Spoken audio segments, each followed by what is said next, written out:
Halo, selamat malam, selamat siang, selamat pagi, kapanpun Anda menonton video ini. Semoga selalu sehat-sehat di rumah. Dan selamat datang kembali di kelas pengantar Sains Data, yang mana pada pertemuan kali ini kita akan kembali membahas soal visualisasi data, tapi yang part 2. Jadi kalau minggu lalu kita lebih membahas soal mengapa kita butuh visualisasi data, kali ini kita akan belajar lebih khusus lagi tentang bagaimana cara memvisualisasikan data. Tapi sebelum langsung ke teknisnya, kita akan belajar dulu tentang prinsip-prinsip visualisasi data. Jadi intinya adalah kaidah-kaidah yang harus diindahkan ketika teman-teman membuat visualisasi data. Nah, untuk pertemuan kali ini, kebetulan saya menemukan satu video yang cukup mewakili, sangat representatif dalam materi kali ini, yang dibuat oleh seorang dosen dari UGM. Jadi kita akan mendengarkan videonya beliau. Jadi ini kalau teman-teman sudah mulai jenuh dengan dengerin suara saya, nah ini adalah kesempatan untuk refreshing karena video kali ini pembawa materinya sangat lebih halus ya dalam membicarakan materinya. Silakan disimak video dari Ibu Yunita Sari. Nanti teman-teman kalau mau menonton video ini secara langsung, saya akan taruh linknya di video ini juga. Oke, selamat pagi teman-teman semuanya. Perkenalkan, nama saya Yunita Sari, dosen di Departemen Ilmu Komputer dan Elektronika, Fakultas MIPA UGM. Pada mata kuliah Transformasi Digital, kali ini saya akan menyampaikan materi tentang visualisasi data. Oke, di pertemuan minggu sebelumnya mungkin teman-teman sudah mempelajari mengenai big data dan juga karakteristik dari big data ya, yang biasanya disebut dengan the four V's of big data, yaitu volume, velocity, variety, dan veracity. Ada juga yang biasanya menambahkan satu V lagi yaitu value. Nah, pada pertemuan kali ini kita akan mencoba mempelajari bagaimana cara memvisualisasikan data dan juga mempelajari apa saja guideline yang harus diperhatikan dalam membuat visualisasi.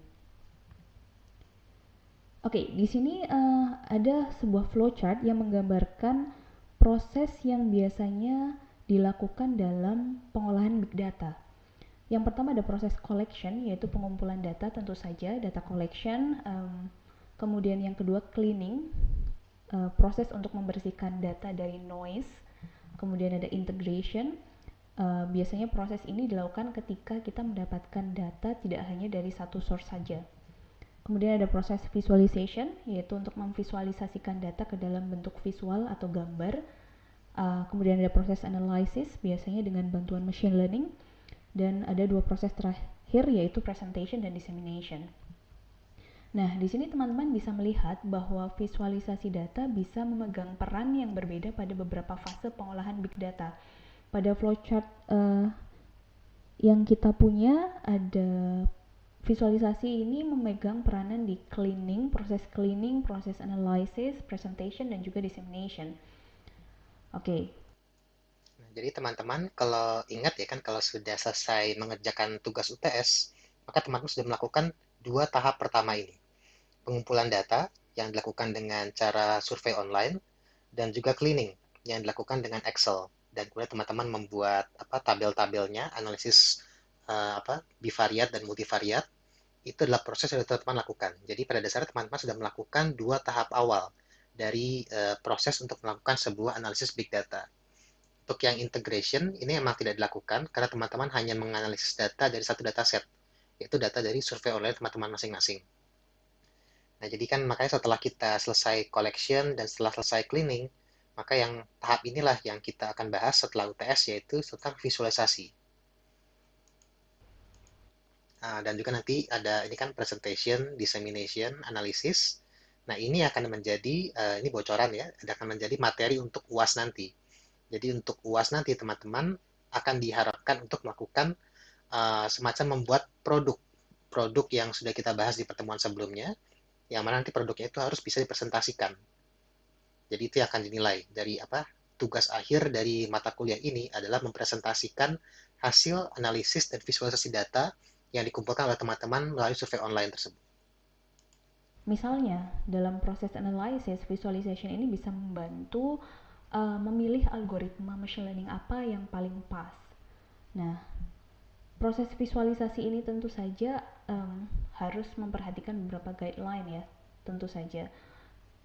Salah satunya yaitu tipe data juga bisa mempengaruhi desain dari visualisasi. Oke, nah kita bisa menyimpulkan bahwa visualisasi ini merupakan proses mengubah data menjadi image atau gambar yang secara efektif merepresentasikan informasi mengenai data tersebut. Ini saya ambil dari The Visualization Toolkit Book by Schroeder et al. Kita bisa juga menyimpulkan bahwa visualisasi data merupakan tool to enable a user insight into data. Jadi ibaratnya turning invisible into visible, sehingga audiens itu bisa memahami data secara lebih mudah. Mungkin kebanyakan dari kita gitu akan lebih mudah memahami data yang direpresentasikan dalam bentuk gambar. Oke, tujuan visualisasi sendiri ada 3. Yang pertama yaitu to explore. To explore ini adalah proses di mana ketika kita belum mengetahui informasi apa yang sebetulnya ada dalam sebuah data. Jadi visualisasi bisa digunakan untuk data exploration gitu ya. Kalau dalam data mining itu ada satu proses yang disebut dengan exploratory data analysis. Nah, visualisasi bisa digunakan dalam step tersebut. Kemudian tujuan yang kedua yaitu to analyze. Nah, ini ketika kita sudah mempunyai data dan kita sudah mempunyai beberapa hipotesis yang dirumuskan. Sebagai contoh nih, misalnya saya ingin mengetahui background dari teman-teman yang mengambil mata kuliah transformasi digital. Apakah backgroundnya ini kebanyakan dari teknis gitu ya, dari segi teknis mungkin dari computer science, sudah pernah belajar programming language sebelumnya, atau yang memang benar-benar belajar dari nol. Nah, visualisasi ini bisa digunakan sebagai alat untuk memverifikasi apakah hipotesis saya salah atau benar. Kemudian tujuan yang ketiga to present. Ini tentu saja ketika informasi dalam data sudah diketahui, kemudian kita ingin mengkomunikasikan hasil analisis kita kepada audiens. Audiens ini tentu saja bisa jadi audiens yang merupakan orang awam gitu ya. Jadi backgroundnya bukan teknis sehingga diperlukan visualisasi yang mudah dipahami. Oke, jadi kalau dari pembahasannya ini ya, poin penting yang harus diperhatikan dalam visualisasi data adalah visualisasi data itu berbeda dengan ketika kita membuat sebuah karya seni. Jadi kalau kita apa namanya kan mungkin memang sama-sama kita menciptakan sebuah visual dari suatu yang sifatnya abstrak. Prinsipnya memang sama dengan seorang seniman. Tapi bedanya adalah kalau misalnya kita bicara seniman, mereka membuat karya, tujuan utamanya adalah mengekspresikan perasaannya mereka dalam bentuk yang material. Mereka tidak akan peduli soal bagaimana orang lain memandang karya tersebut. Karena pada dasarnya semua seniman itu yang dia tampilkan dalam karyanya itu adalah ekspresinya dia sendiri, memanifestasikan perasaan terpendamnya dia yang hanya ada di kepala dia, kemudian dia wujudkan dalam bentuk yang material. Nah, tapi kalau visualisasi data, kita bukan hanya bicara mengekspresikan perasaan kita, tapi kita bicara soal bagaimana kita pertama adalah ini kan menguji hipotesis. Dengan kata lain kita ingin problem solving. Kita punya problem, kita memecahkan masalah. Dan yang kedua adalah visualisasi data itu sangat dipengaruhi oleh aspek audiens. Jadi ketika kita visualisasi data, kita nggak bisa hanya sekedar membuat sebuah visualisasi yang menurut kita mungkin keren. Itu nggak bisa, karena kita harus mempertimbangkan bagaimana audiens kita akan menerima visualisasi tersebut. Jadi makanya kalau ditekankan dalam visualisasi data itu adalah bagaimana kita bisa membuat sebuah karya visual yang mana dia pertama problem solving, memecahkan masalah, dan yang kedua yang paling penting juga adalah dia bisa dicerna, bisa dipahami oleh audiens kita. Jadi makanya harus diperhatikan siapa audiens yang akan membaca visualisasi data kita. Apakah dia orang awam yang nggak pernah belajar data science, atau dia mungkin seorang ahli, seorang expert, atau mungkin seorang orang teknis yang paham bahasa pemrograman. Itu kan beda. Karena jadi kalau misalnya visual yang kompleks, mungkin kita bisa kasih ke panel expert, orang-orang yang ahli sudah sering baca data, kita bisa kasih visual-visual yang lebih advance. Tapi kalau untuk orang awam, misalnya kita buat data sifatnya untuk publikasi ilmiah, maka kita harus buat data yang sebisa mungkin lebih sederhana supaya orang yang nggak pernah belajar data science sekalipun dia bisa langsung mencerna secara intuitif, tahu apa yang kita ingin sampaikan kepada mereka. Oke, dalam visualisasi ini ada beberapa guideline yang perlu diperhatikan. Kita akan bahas satu persatu ya. Yang pertama, guideline yang pertama adalah choose color wisely. Jadi pilih warna secara bijak. Oke, di sini saya ada dua buah visualisasi yang menggunakan map. Ini map dari North America. Menurut teman-teman mana yang lebih baik? Apakah gambar A atau gambar B? Oke, pada gambar A, di situ data divisualisasikan dalam warna yang berbeda gitu ya. Jadi misalnya di situ warna hitam menggambarkan bottom 10%, kemudian warna coklat menggambarkan data dengan next highest 10% dan seterusnya. Sedangkan pada gambar B ini menggunakan pilihan warna yang degradasi warna gitu ya. Jadi menggunakan degradasi warna yang berbeda untuk menggambarkan level dari temperatur. Jadi biasanya di sini semakin panas maka warnanya akan semakin merah. Nah, di sini walaupun keduanya mungkin sama-sama baik gitu ya, tapi secara intuitif gambar B ini akan lebih mudah dipahami daripada gambar A, karena di gambar B kita tidak perlu um, melihat legend secara detail. Kita hanya perlu tahu bahwa semakin merah maka temperatur semakin tinggi. Ini kan tadi kan adalah gambar peta ya. Teman-teman di sini kan nggak ada yang pakai visualisasi peta. Jadi saya kasih contoh yang mungkin lebih relevan bagi teman-teman. Jadi ini adalah salah satu kesalahan yang paling sering muncul dalam orang-orang yang pertama kali memvisualisasikan data. Yaitu adalah ketika membuat data, dia membuat yang bentuknya seperti ini. Ini adalah visualisasi yang sangat buruk. Karena pertama terlalu banyak data, dan yang kedua terlalu banyak informasi. Orang yang melihat visualisasi seperti ini, mereka tidak akan tahu, mereka harus mulai melihat dari mana. Dan mereka nggak akan tahu sebenarnya apa informasi utama yang akan kita sampaikan. Karena terlalu banyak hurufnya, dan warna terlalu banyak. Dan ini juga ada warna yang berulang, misalnya kan. Ini kemungkinan karena dia menggunakan fitur default dari Microsoft PowerPoint. Yang emang kalau teman-teman bikin pie chart secara default, PowerPoint akan membuat pie chart yang warna-warni seperti ini. Bahkan nggak pelangi ini kan, banyak banget warnanya dan tidak enak dipandang gitu. Nah, ini adalah contoh yang buruk, jadi jangan ditiru. Yang ditekankan dalam penjelasannya Bu Yunita ini itu adalah bagaimana kita bisa lebih hemat dalam memilih warna. Jadi jangan pilih terlalu banyak warna, pilih hanya sedikit warna aja yang itu bisa memberikan apa sebenarnya informasi yang ingin teman-teman ceritakan melalui visualisasi tersebut. Kita lanjut lagi. Makin merah. Di sini yang perlu yang ingin saya sampaikan sebetulnya, gunakanlah color scale yang tepat untuk merepresentasikan range dari nilai skalar. Jadi bisa menggunakan grayscale, bisa menggunakan intensity interpolation, bisa juga rainbow scale atau blue white red. Jadi nilai skalar dari low dan high bisa direpresentasikan dengan warna yang berbeda. Nah, ini adalah yang namanya guideline dalam memberikan warna untuk tabel.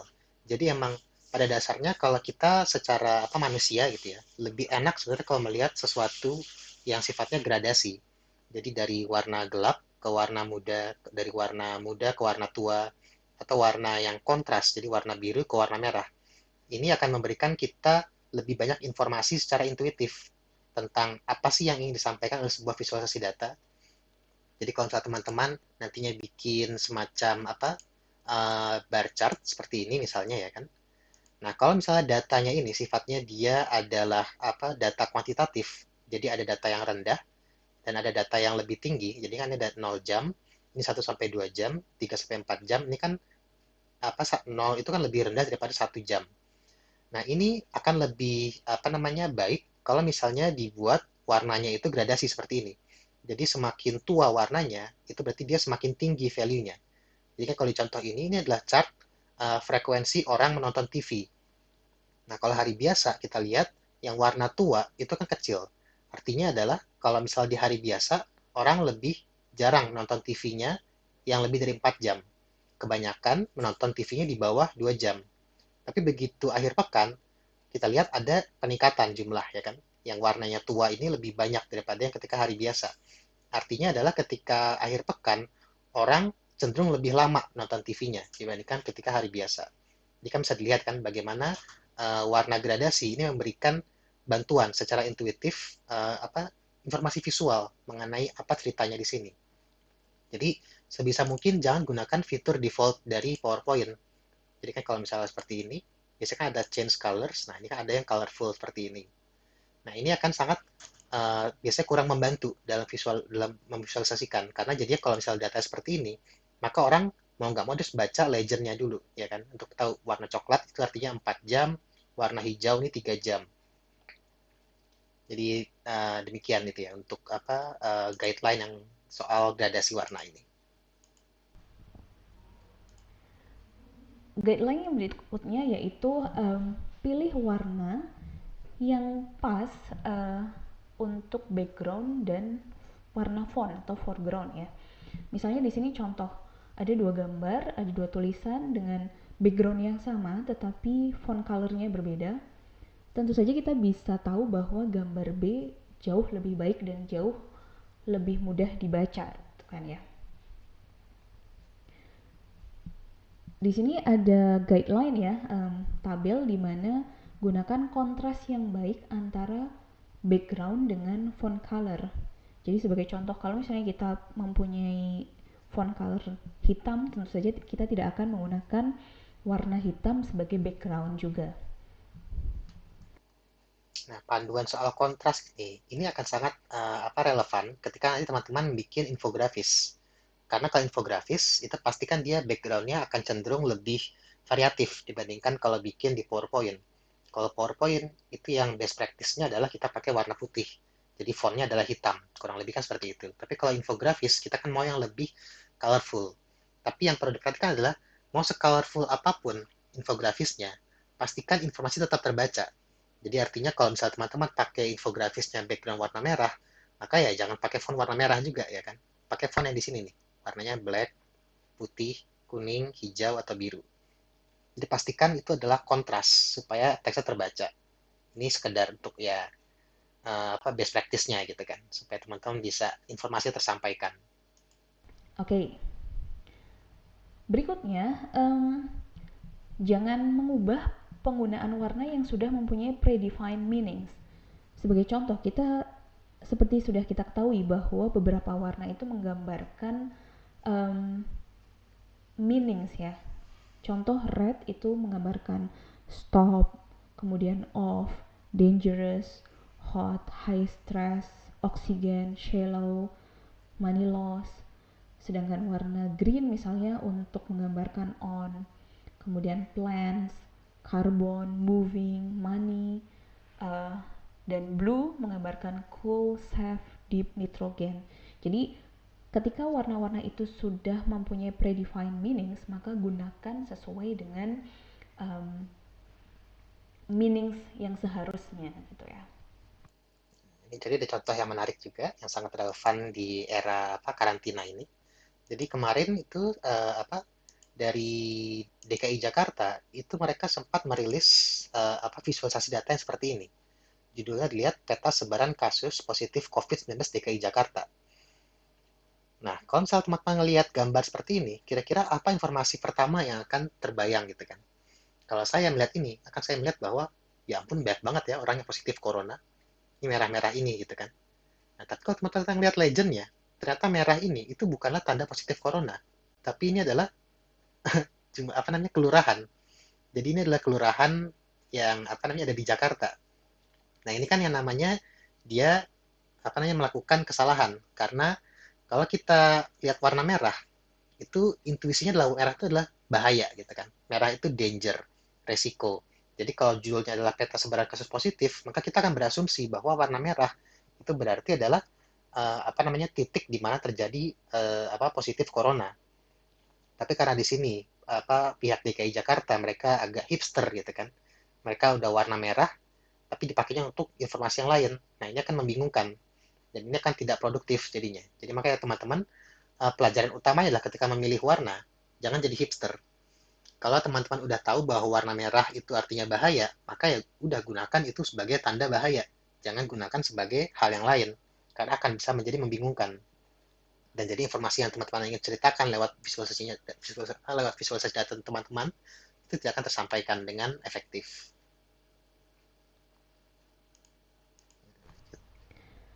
Guideline yang kedua, improving the vision. Di sini saya punya dua buah grafik nih. Tentu saja grafik B ini akan lebih baik daripada grafik A. Karena menurut salah satu prinsip yaitu make data stand out. Kita tidak perlu menambahkan elemen-elemen yang justru akan mendistract audiens dari data yang seharusnya stand out gitu. Pada gambar A di situ teman-teman bisa lihat bahwa ada grid gitu yang sebetulnya agak mengganggu gitu ya, agak mengganggu dari uh, grafik line grafik yang seharusnya uh, stand out. Nah, oke, jadi ini mungkin soal grid ini ya.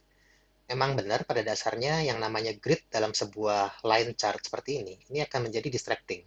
Tapi bukan berarti grid itu sama sekali tidak boleh digunakan. Ada beberapa kasus di mana kita bisa menggunakan grid untuk memperkaya visualisasi data kita. Misal contoh seperti ini ya. Ini adalah data performa Twitternya Presiden Jokowi dalam seminggu terakhir. Jadi yang paling tinggi ini adalah tweet yang ini. Pak Jokowi dia mengutip sajak puisi dari Sapardi Djoko Damono. Itu jumlah favoritnya mencapai 20.000. Nah, di sini kan ada grid-nya ya kan. Nah, fungsi dari grid di sini itu adalah dia memberikan benchmark. Jadi artinya kan di sini cuma ada tiga grid ya kan. 8.000, 16.000, 24.000. Nah, kalau dengan kita memberikan grid ini, artinya adalah kita bisa memberikan gambaran bahwa yang berada data atau value yang angkanya di atas grid yang paling tinggi ini, itu berarti dia above average, ya kan? Dia berarti di atas rata-rata. Sementara yang di bawah 8.000, itu berarti dia di bawah rata-rata. Nah, sini kita bisa melihat ya kan, performanya tweetnya Jokowi, yang paling di atas average itu cuma dua, ya kan? Yang dua ini. Yang ini adalah average, dia di tengah-tengah. Nah, yang sisanya ini juga average kebanyakan. Nah, yang below average cuma ada dua ini. Yang jadi masalah itu adalah kalau misalnya grid digunakan secara berlebihan. Jadi misalnya seperti ini ya kan. Nah, kemudian kita buat unit majornya ini adalah 800. Nah, kan jadi terlalu banyak. Jadi yang harus dihindari itu adalah penggunaan grid yang terlalu banyak seperti ini. Karena kalau terlalu banyak seperti ini, dia jadinya meaningless. Kita nggak bisa tahu apa bedanya grid yang ini dan apa beda grid yang ini, karena terlalu banyak. Jadi guideline-nya kalau yang saya tekankan itu adalah gunakan grid tapi secara bijaksana juga. Jangan gunakan grid kalau misalnya dia jadinya meaningless.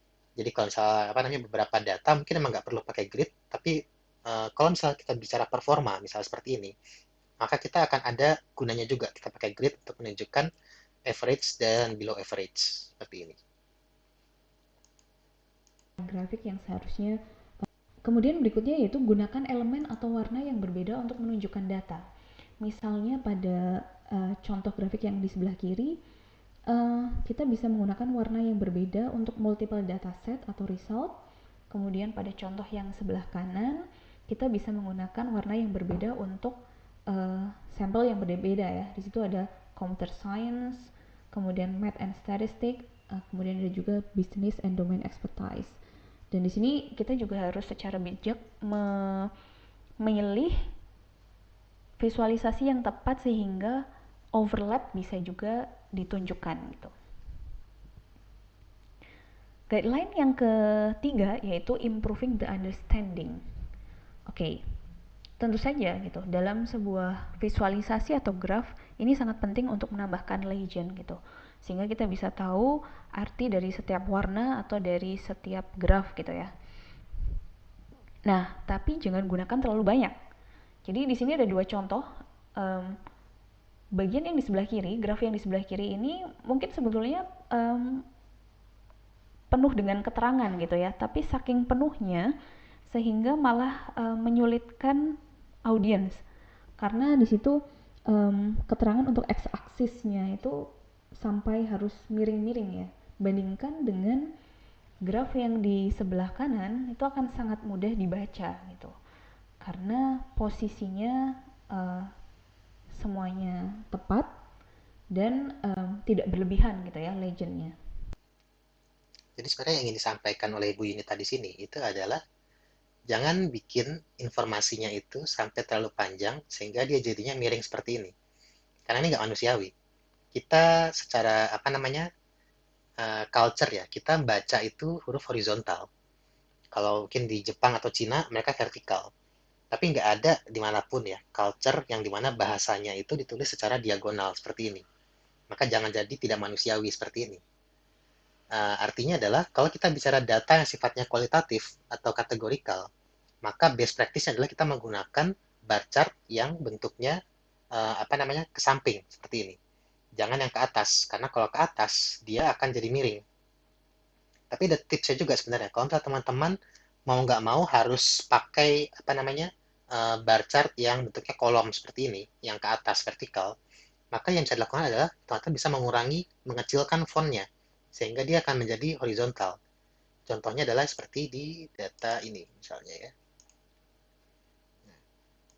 Ini kan adalah sebenarnya data yang sifatnya kualitatif, dia kategorikal.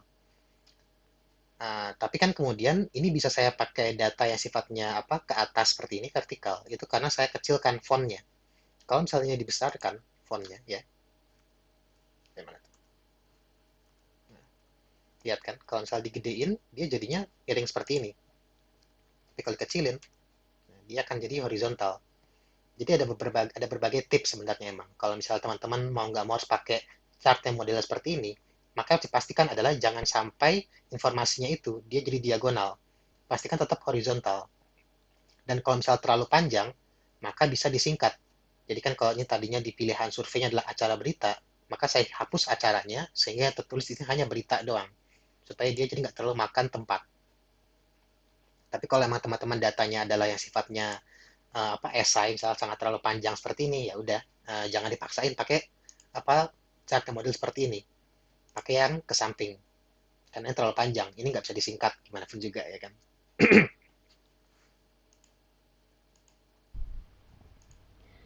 Kemudian prinsip yang berikutnya yang harus diperhatikan adalah sebaiknya memulai graf itu pada uh, zero gitu. Jadi untuk me- mengatasi atau menghindari ambiguitas gitu. Jadi sebaiknya mulai dari nol. Dari nol. Ini mungkin ya teman-teman diperhatikan ya, ini kan yang ini adalah 0,66, yang ini adalah 0. Jadi kan di sini dilihat ya kan, kalau misalnya dia mulai yang nggak dari 0, maka dia berubah informasinya. Tiba-tiba yang ini lebih tinggi, yang ini lebih rendah. Jadi emang itu sebabnya, apa namanya kan, kalau misalnya kita di PowerPoint, itu emang ada fitur untuk kita bisa apa mengedit apa aksis datanya kita. Jadi misalnya di sini ya kan, kita kontrol kanan, apa klik kanan, kemudian format aksis, kita bisa mengatur apa minimumnya berapa. Kalau misalnya ini saya buat menjadi misalnya 600, ya, kan, dia mulai dari 600. Kalau misalnya saya mulai dari 10.000, lihat kan tiba-tiba jadinya hilang yang ininya kan datanya. Jadi dipastikan adalah yang minimum ini selalu 0 supaya datanya lebih objektif yang ditampilkan. Karena sebenarnya bisa berubah pembacaannya. Kalau misalnya teman-teman main-mainin angkanya ini. Misalnya kalau dibuat maksimumnya cuma 400 ya kan, 600. Ya, tiba-tiba semua sama ya kan. Karena maksimum cuma 600. Tapi kan kalau nggak dilihatin di sini kan orang nggak tahu ya kan. Jadi bisa misinformasi akhirnya kalau teman-teman nggak menampilkan data secara utuh tadi. Kan yang benar kan minimumnya 0, maksimumnya adalah yang lebih tinggi daripada jumlah value tertingginya. Em, Prinsip berikutnya yaitu jangan menggunakan warna yang berlebihan. Biasanya ini 6 warna itu sudah paling maksimal gitu ya. Emphasize hanya pada data yang paling penting gitu. Jadi sebagai contoh, kalau dalam dua graf yang ditampilkan, maka graf yang di sebelah kanan itu akan lebih baik dibandingkan graf yang di sebelah kiri karena penggunaan warnanya terlalu banyak ya kalau yang di sebelah kiri. Ini guideline ini berlaku juga untuk semua jenis chart pada dasarnya, nggak cuma line chart seperti ini. Jadi kalau misalnya teman-teman membuat bar chart yang informasinya sangat banyak seperti ini ya, misalkan ini kan adalah data tentang jenis acara TV yang tonton sebulan terakhir. Ini kan ada sampai lebih dari 10 data, ya kan? Nah, yang perlu dilakukan adalah jangan semua dikasih warna. Cukup yang dikasih warna adalah yang ingin di-highlight, yang ingin disorotin. Jadi yang ingin agar audiens dibaca itu adalah yang diwarnain. Jadi kan sini yang saya kasih warna, itu yang paling tua itu adalah berita. Kemudian saya kasih gradasi ya kan. Yang kedua adalah talk show, program anak, dan kuis. Nah, ini kan kenapa cuma 4 jawaban ini yang saya kasih warna? Itu untuk menegaskan bahwa inilah 4 acara televisi yang paling populer. Yang lainnya ini kita sampingkan dulu karena kan dia kecil angkanya ya kan. Jadi kita kasih warna abu-abu. Nah, tujuannya adalah supaya kita membuat audiens itu lebih fokus kepada cerita yang ingin kita sampaikan. Nah, kalau misalnya ceritanya adalah teman-teman ingin menyampaikan bahwa ini adalah bagaimana ternyata berita itu adalah acara TV yang paling tinggi ratingnya. Maka ya kasih warna ya paling tua adalah yang berita. Ini supaya kita meng-highlight. Tapi misalnya teman-teman adalah seorang misalnya kan konsultan untuk perusahaan yang dia production house yang memproduksi acara musik, maka mungkin teman-teman juga bisa kasih di sini musiknya ini warna, tapi warna yang lain selain warna biru ini. Saya kasih warna oranye di sini ya kan. Nah, ini untuk menunjukkan posisinya perusahaan yang teman-teman lagi konsultasiin itu. Untuk menunjukkan bagaimana ternyata perusahaannya perusahaan PH musiknya ini, dia kalau kita lihat di sini, kalau mereka pengen bikin acara musik, maka kemungkinannya mereka akan mendapatkan average rating karena dia ada tengah-tengah ya kan. Yang nonton nggak terlalu sedikit, nggak kayak reality show, tapi juga nggak terlalu banyak, nggak kayak berita. Jadi untuk memberikan info. Intinya adalah gunakan warna secara bijak. Secara bijak itu maksudnya adalah supaya informasinya stand out. Supaya apa cerita yang ingin teman-teman sampaikan itu bisa kelihatan di permukaan. Jadi yang nggak penting itu diwarnai dihilangkan aja. Untuk menegaskan bahwa yang perlu dibaca oleh audiens itu cuma 5 ini aja yang dikasih warna. Itu fungsinya warna. Membedakan mana informasi yang penting, mana informasi yang tidak relevan atau hanya berupa noise. Oke, di situ ada di situ kita telah sampaikan ya beberapa guideline. Kita sudah pelajari beberapa guideline yang mungkin harus diperhatikan dalam penggunaan um, warna, dalam penggunaan tulisan gitu untuk visualisasi. Oke, jadi itu kira-kira guideline yang perlu diperhatikan ketika kita memvisualisasikan data. Jadi ini saya ringkas. Kesimpulan yang perlu diperhatikan adalah ketika kita memvisualisasikan data, itu ada dua paling enggak prinsip yang harus selalu diperhatikan. Yang pertama adalah pilih warna secara bijak. Secara bijak itu artinya adalah jangan pakai terlalu banyak warna. Cuma beberapa warna dan kalau bisa adalah warna dasar. Red, green, blue, RGB ya kan, merah, hijau, biru. Itu adalah 3 warna dasar yang orang-orang secara umum di seluruh dunia udah tahu maknanya apa dari tiap warna itu. Merah itu berarti negatif, biru berarti positif, hijau berarti natural atau asri. Itu pokoknya jelas 3 warna ini itu orang-orang biasanya udah pada tahu apa artinya. Sehingga akan memudahkan bagi teman-teman ketika memberikan informasi. Tapi biasanya kalau yang saya sering pakai itu adalah merah dan biru karena ini adalah warna yang sangat kontras ya kan. Merah dan biru bisa dipakai untuk berbagai hal, untuk merepresentasikan jenis kelamin misalnya kan, perempuan merah, laki-laki biru. Kemudian juga kalau misalnya kita bicara positif negatif, misalnya sentimen ya kan, apakah orang setuju atau tidak setuju dengan suatu pernyataan, maka yang setuju dikasih warna biru, yang nggak setuju dikasih warna merah. Itu kan sangat intuitif ya kan, orang bisa langsung tahu dari warnanya itu. Nah, kemudian juga ini kan jika menggunakan lebih dari satu warna, maka pakai gradasi. Tujuannya adalah yang penting itu adalah ketika teman-teman membuat sebuah visualisasi, legenda itu hanya sebagai background.